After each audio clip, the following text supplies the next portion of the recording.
അസ്സലാമു അലൈക്കും. ഇത് ഗ്രേസ് വാലി മരവട്ടം ഭാഗത്തുള്ള ഒരു മക്കാമാണ്. മക്കാമിലേക്ക് പോകുന്ന വഴിയിലുള്ള പറങ്കിമൂച്ചി വനങ്ങൾക്കിടയിലൂടെ വേണം ഇങ്ങോട്ട് പോകാൻ. അതായത് പറങ്കിമൂച്ചികളും പിന്നെ ചുറ്റും മരങ്ങളും കൊണ്ട് നിറഞ്ഞ ഒരു പ്രദേശമാണിത്. അപ്പോൾ ഇത് ഈ അടുത്താണ് ഈ ജനങ്ങൾ മനസ്സിലാക്കി ഈ സ്ഥലങ്ങളൊക്കെ നന്നാക്കി ഒരു വഴിയൊക്കെ റെഡിയാക്കി പിന്നെ ഈ മക്കാമൊക്കെ ഒന്ന് പുനരുദ്ധാരണം ചെയ്തത്. മരങ്ങളൊക്കെ വെട്ടിത്തെളിച്ചത് ഈ അടുത്താണ്. ഇതിനു മുമ്പ് കുറേ വർഷങ്ങളോളം ഇതിങ്ങനെ കാട് മൂടിക്കിടക്കുകയായിരുന്നു. ഇവിടെ റോഡില്ലാത്തൊരു കാലത്ത് ഇത്രയും ഏകാന്തതയും ധ്യാനാത്മകമായ സ്ഥലത്താണ് ഈ മഹാൻ വന്നത്.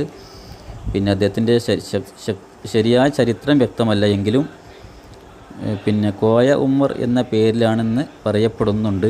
ചരിത്രപരമായ വ്യക്തമല്ലെങ്കിലും പിന്നെ കാഞ്ഞിരപ്പള്ളിയുള്ള മഹാനുമായി അങ്ങനെ സമകാലികരാണ് എന്നും പറയപ്പെടുന്നുണ്ട്.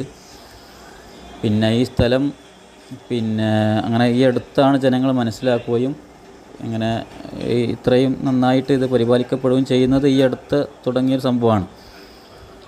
അപ്പോൾ അത് ഈ മരവട്ടം ഏരിയയിൽ പിന്നെ കോഴിമുറി ജാറം എന്ന പേരിലാണ് ഇതിന്ന് അറിയപ്പെടുന്നത്. ആ സ്ഥലമാണ് ഈ കാണുന്നത്.